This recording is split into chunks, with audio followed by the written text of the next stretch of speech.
कल उस दिन हमने बताया था ऊर्जा संसाधन के बारे में कि ऊर्जा संसाधन से आप क्या समझते हैं।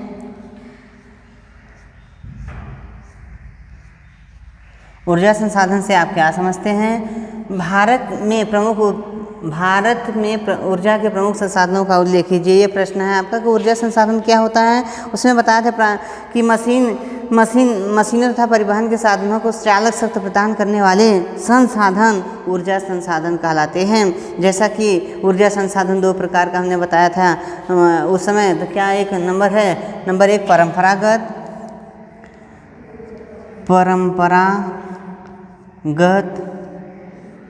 शक्ति के साधन और दूसरा इसमें है गैर परंपरागत शक्ति के साधन।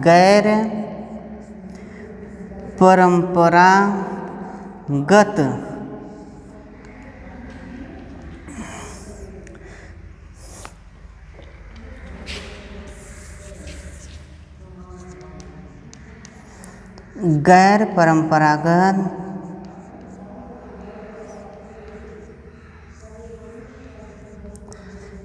शक्ति के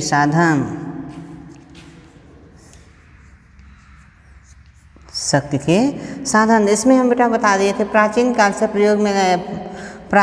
से या पुराने समय से जिसको हम जानते हैं, जिसका अपने जीवन काल में उपयोग करते हैं, वह क्या होता है, परंपरागत या प्राचीन संसाधन कहलाते हैं। जैसे आपने कोयला, इसका उदाहरण के रूप में देखा है, उसमें दिया हम कि प्राचीन काल से प्रयोग में लाए जा रहे जो संसाधन होते हैं उसे ऊर्जा का प्राचीन या परंपरागत संसाधन कहा जाता है। ये प्राचीन या जो परंपरागत संसाधन होते हैं ये क्या होता है, क्षयशील होते हैं, उनका विनाश होने के बाद उनको उत्पन्न नहीं किया जा सकता है, इसलिए उन्हें क्या कहते हैं, क्षयशील संसाधन कहते हैं। और अतः इन्हें अनभ्यकरणीय संसाधन भी कहा जाता है। जैसा कि हमने उदाहरण में आपको बताया था, क्या बेटा, बिजली। क्या बताया था, बिजली,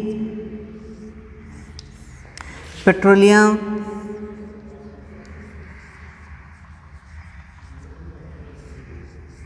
कोयला, ईंधन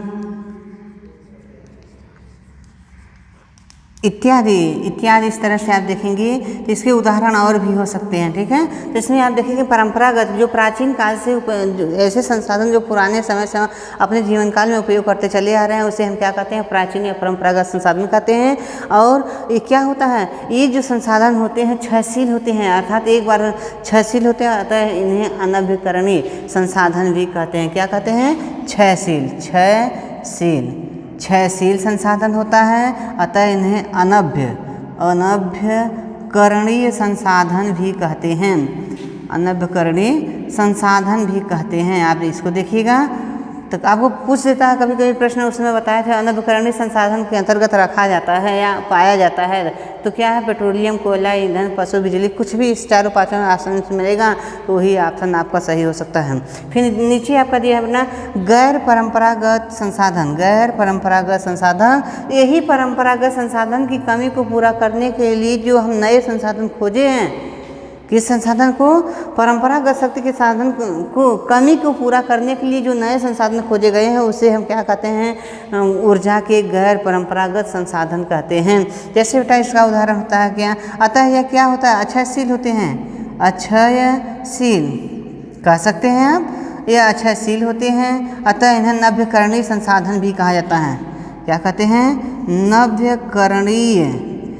नभ्यकरणीय संसाधन भी कहा जा सकता है।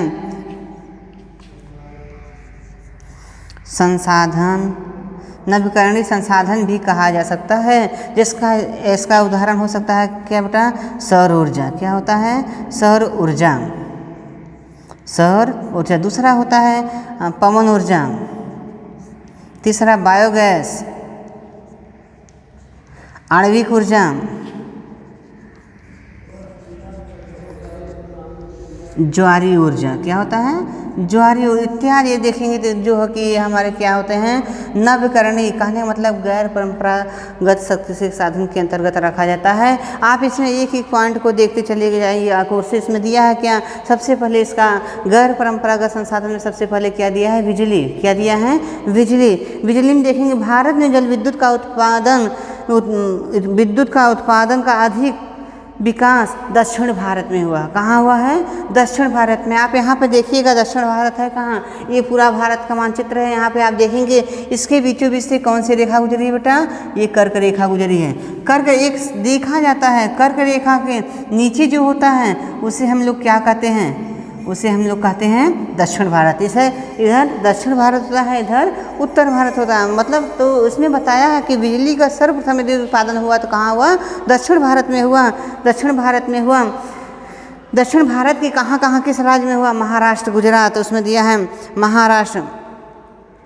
महाराष्ट्र, तमिलनाडु, केरल प्रदेश में। महाराष्ट्र कहाँ, यहाँ पर देखिएगा बेटा, यहाँ पे ये महाराष्ट्र ऐसे करके यहाँ पे है, तो यहाँ महाराष्ट्र में सर्वप्रथम इसका हुआ, तो ये महाराष्ट्र में हुआ सर्वप्रथम बिजली का उत्पादन। उसके बाद तमिलनाडु, ये यहाँ है, तमिलनाडु में बिजली का उत्पादन हुआ। उसके बाद केरल में बिजली का उत्पादन, यहाँ केरल है, केरल में बिजली का उत्पादन। उसके साथ साथ देखा जाता है, इसके साथ साथ उत्तर भारत में भी क्या होता है, उत्तर भारत में भी बिजली का निर्माण या उत्पादन किया जाता है। उत्तर भारत में कहाँ कहाँ किया जाता है, आप उसमें देखेंगे जैसे हिमाचल प्रदेश कहाँ है, यहाँ पर देखिएगा ये आपका जम्मू कश्मीर है। यहाँ से देखिएगा इतना जो भाग होता है ये हिमाचल प्रदेश, ये हिमाचल प्रदेश का भाग है। तो यहाँ हिमाचल प्रदेश में होता है। उत्तर प्रदेश आप यहाँ से देखेंगे, ये उत्तर प्रदेश में भी क्या बिजली का उत्पादन किया जाता है। इसके साथ साथ देखा जाता है पंजाब, हरियाणा, यहाँ पर देखेंगे ये जो है इसके बगल में यहाँ पे ये पंजाब होता है, ये हरियाणा, मतलब इन दोनों राज्यों में भी, तीनों राज्यों में भी बिजली का उत्पादन किया जाता है। ठीक है, तो सर्वप्रथम बिजली का उत्पादन कहाँ हुआ था बेटा, इसमें देखेंगे दक्षिण भारत में। कहाँ, कर्क रेखा के नीचे हुआ था, महाराष्ट्र, तमिलनाडु तथा केरल राज्य में हुआ। इसके साथ साथ यदि उत्पादन हुआ तो कहाँ हुआ बेटा, उत्तर प्रदेश, यहाँ पे देखेंगे हिमाचल प्रदेश और यहाँ पे पंजाब तथा हरियाणा राज्यों में भी बिजली का उत्पादन किया जाता है। दूसरी हेडिंग आप उसमें देखिएगा पेट्रोलियम, क्या दिया है पेट्रोलियम। भारत में पेट्रोलियम 650 करोड़ टन सुरक्षित भंडार पाए जाते हैं। भारत में कहाँ कहाँ पेट्रोलियम पाया जाता है, गुजरात, आप देखेंगे गुजरात, महाराष्ट्र और असम के राज्यों में भी क्या पेट्रोलियम पाया जाता है। तो आप देखेंगे महाराष्ट्र, गुजरात कहाँ है, गुजरात यहाँ से लेकर यही पकड़ते हैं बेटा, ऐसे ऐसे करके यहाँ तक है ऐसे। तो गुजरात यहाँ से देखेंगे ये गुजरात का क्षेत्र होता है। तो गुजरात में भी जैसे यहाँ पे आपने देखा, यहाँ पे बड़ोदरा है, यहाँ पे अहमदाबाद है, ऐसे ऐसे करके पड़ा हुआ। तो लुनेस, अंकलेश्वर इत्यादि जो तेल के क्षेत्र पाए जाते हैं, यहाँ पर देखेंगे तेल के क्षेत्र, पेट्रोलियम के क्षेत्र पाए जाते हैं। इसके बाद यहाँ पर आप देखेंगे महाराष्ट्र में ट्राम्बे, क्या मुंबई हाई जिसे बोलते हैं, ट्राम्बे बोलते हैं, ट्राम्बे में भी क्या खनिज तेल को निकाला जाता है। इसके साथ साथ यदि सबसे अधिक खनिज और सबसे पहले खनिज निकाला गया, सबसे अधिक खनिज निकाला जाता है तो कहाँ पर बेटा, यहाँ पर देखेंगे असम में। कहाँ, ये असम है, असम राज्य में भी देखते हैं हम खनिज तेल को अधिक से अधिक मात्रा में निकालते हैं। अर्थात असम में जैसे आपने यहाँ पे देखा, कहाँ, नूना माटी, कहाँ, नूना माटी और डिगबोई, नूना माटी, डिगबोई, नहरकटिया इत्यादि क्षेत्रों में देखा था। नहरकटिया क्षेत्रों में भी तेल के क्षेत्र मतलब तेल निकाला जाता है। अतः पेट्रोलियम को तरल सोना भी कहा जाता है। इस तरह से अगला देखेंगे बेटा, इसमें क्या दिया, कोयला को भी क्या कहा जाता है, कोयला को काला सोना के नाम से भी जाना जाता है। कोयला को यदि काला सोना पूछता है तो आप उसमें क्या देंगे, ऑप्शन के रूप में कभी कभी पूछा जाता है काला सोना किसे कहते हैं, या काला सोना, निम्नलिखित में से काला सोना है। ये ऑप्शन कह दे, बिजली, पेट्रोलियम, कोयला और ईंधन इत्यादि दे दिया, तो इसमें से काला सोना कौन सा है, कोयला हो गया। आपको तरल सोना कभी कभी पूछता है कि तरल सोना कौन सा है, ये भी ऑप्शन आपको दे दीजिएगा। तरल सोना आपका सोना क्या है, पेट्रोलियम है। ठीक है बेटा, इस तरह से आप इसमें देखेंगे। इसके साथ साथ देखते हैं कोयला में भी बता रहा है कि कोयला ऊर्जा का महत्वपूर्ण परंपरागत स्रोत है, इसे काला सोना कहा जाता है। विश्व में 2.5 कोयले के सुरक्षित भंडार पाए जाते हैं। यहाँ बिहार, कहाँ पाया जाता है, बिहार, पश्चिम बंगाल, उड़ीसा, महाराष्ट्र। देखेंगे यहाँ पे बिहार यहाँ है, पश्चिम बंगाल यहाँ है, उड़ीसा यहाँ है, आंध्र प्रदेश यहाँ है, महाराष्ट्र यहाँ है।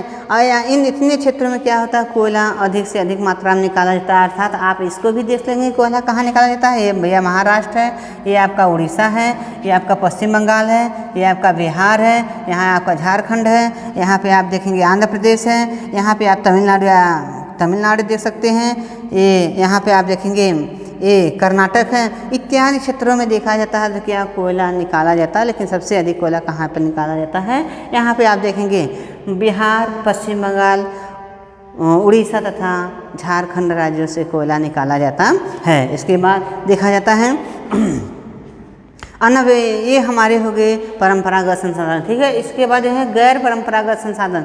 गैर जिसे क्या कहते हैं, अक्षयशील, मतलब जिसका कि विनाश नहीं हो सकता, विनाश हो भी जाता तो उसको उत्पन्न किया जा सकता है। अतः उसे हम क्या कहते हैं, नव्यकरणीय। नव्यकरणीय का मतलब होता है नव्यकरणीय, जिसका कि नवीनीकरण किया जा सकता है। जैसे आपने सौर ऊर्जा को क्या लगता है, फोटोवोल्टिक। सौर ऊर्जा में क्या होता है, सूर्य की किरणों को फोटोवोल्टिक से लगा कर उसको क्या करते हैं, आकर्षित मतलब प्राप्त करते हैं। भारत में शक्ति का विकास का भविष्य जो, मतलब इस तरह से उसको क्या करते हैं, सौर ऊर्जा लगाकर उसको फोटोवोल्टिक से लगाकर उसको क्या करते हैं, ऊर्जा को हम प्राप्त करते हैं। यह सौर ऊर्जा के अंतर्गत या नव्यकरणीय संसाधन के अंतर्गत रखा जाता है। उसके बाद आप देखेंगे पवन ऊर्जा। पवन ऊर्जा क्या होता है, समुद्र के किनारे वाले क्षेत्रों में आप देखेंगे तो वहाँ पे जब यहाँ समुद्री भाग में क्या होता है, उच्च वायुदाब बनता है, धरातल पर निम्न वायुदाब बनता है, तो क्या होता है, पवने समुद्र से स्थल, यहाँ पर देखेंगे समुद्र से स्थल की ओर चलने लगती है। अर्थात बंगाल की खाड़ी से, यहाँ पे बंगाल की खाड़ी है, ये बंगाल की खाड़ी है, यहाँ अरब सागर है। आप दोनों तरफ से देखेंगे, अरब सागर से भी मानसून चला, यहाँ पे उच्च वायुदाब बना, यहाँ पे निम्न वायुदाब बनेगा। तो उच्च वायुदाब से निम्न वायुदाब की जब हवाएं चलती हैं तो ये क्या करती हैं, इससे जब हवाएं समुद्र से स्थल की ओर चलती हैं तो वहाँ पे क्या करते हैं हम, उसका मतलब तो तेज हवाएं चलती है तो उससे निकलने वाले जो ऊर्जा होती है उससे हम क्या करते हैं, उद्योग चलाते हैं, बल्ब पंखा इत्यादि चलाते हैं। इसके साथ घरेलू काम में या पानी निकालने के लिए भी काम उस ऊर्जा का लेते हैं। उसके बाद आप देखेंगे बायोगैस। बायोगैस का मतलब आप जानते हैं गोबर गैस। यहाँ पर देखिएगा दिया है आपको क्या, बायोगैस। बायोगैस क्या है बेटा, प्राकृतिक गैस और गोबर गैस भी ऊर्जा का प्रमुख स्रोत है। घरों में भोजन पकाने के लिए, रेस्टोरेंट में आप देखते हैं भोजन पकाने के लिए हम जो है कि गैसों का अधिक से अधिक प्रयोग करते हैं। जबकि ग्रामीण क्षेत्रों में आप भोजन पकाने या प्रकाश करने के लिए देखते हैं तो जो रेस्टोरेंट होता है, जो होटल होता है, वहाँ पर देखेंगे प्राकृतिक गैस का उपयोग करते हैं। लेकिन आप गाँव में जाकर अक्सर देखेंगे गाँव में हम लोग गोबर गैस का उपयोग करते हैं। गोबर गैस से प्रकाश भी करते हैं और गोबर गैस से भी क्या करते हैं, भोजन भी पकाते हैं। तो यह क्या होता है, आज वह गोबर गैस खत्म हो जाती है, कल फिर हम गोबर गैस को प्राप्त कर सकते हैं। लेकिन आज कोयला समाप्त हो जाएगा तो कल हम कोयला को प्राप्त नहीं कर सकते हैं, ठीक है। यहाँ पे ये हो गया बायोगैस। इसी तरह से आणविक ऊर्जा है, ज्वारीय ऊर्जा। देखिएगा ज्वारीय ऊर्जा क्या होता है, ज्वारीय, ये भी क्या होता है, समुद्र में या महासागरों में देखते हैं ज्वार और भाटे के कारण जो ऊर्जा उत्पन्न होती है उसे हम ज्वारीय ऊर्जा कहते हैं। जो क्या होता है बेटा, आप देखते हैं सूर्य और चंद्रमा के आकर्षण शक्ति के कारण आप देखते हैं यहाँ आकर्षण शक्ति होता है। तो समुद्र का जल, मान लीजिए यहाँ पर समुद्र है, समुद्र का जल क्या होता है, तल को छोड़कर, इस तरह समुद्र का जल तल को छोड़कर ऊपर नीचे ऐसे ऐसे ऊपर नीचे होता है, ठीक है। जब समुद्र का जल तल को छोड़कर, जब समुद्र का जल तल को छोड़कर ऊपर की ओर उठता है तो उसे ज्वार कहते हैं, और जब ये नीचे की तरफ आता है तो इसको क्या कहते हैं, भाटा कहते हैं। अर्थात इस तरह से आप देखते हैं तो ज्वार भाटा समुद्र में आता है। तो इससे भी जो ऊर्जा प्राप्त होती है उससे हम क्या करते हैं, उससे हम जो है कि हम ऊर्जा प्राप्त करते हैं या उससे भी हम अनेक प्रकार के कार्य करते हैं। तो ये हमारे संसाधन हो गए, ठीक है। तो संसाधनों में आप देखते हैं बेटा, ये संसाधन हो गए, ज्वारीय ऊर्जा हो गए। तो इस तरह से आप इसके बारे में देखिए बेटा। परंपरागत शक्ति के संसाधन के रूप में पूछता है तो आपने उदाहरण के रूप में देखें क्या, बिजली, पेट्रोलियम, कोयला, ईंधन, पशु इत्यादि हो सकते हैं। लेकिन गैर परंपरा के या नव्यकरणीय संसाधन के अंतर्गत पूछता है तो आप उसमें क्या कर सकते हैं बेटा, सौर ऊर्जा, पवन ऊर्जा, बायोगैस, आणविक ऊर्जा, ज्वारीय ऊर्जा, कूड़े करकट से उत्पन्न ऊर्जा इत्यादि जो ऊर्जा होती है उसे हम क्या कहते हैं, उसे हम क्या कहते हैं बेटा, गैर परंपरागत शक्ति के साधन या नव्यकरणीय संसाधन भी कहते हैं, ठीक है।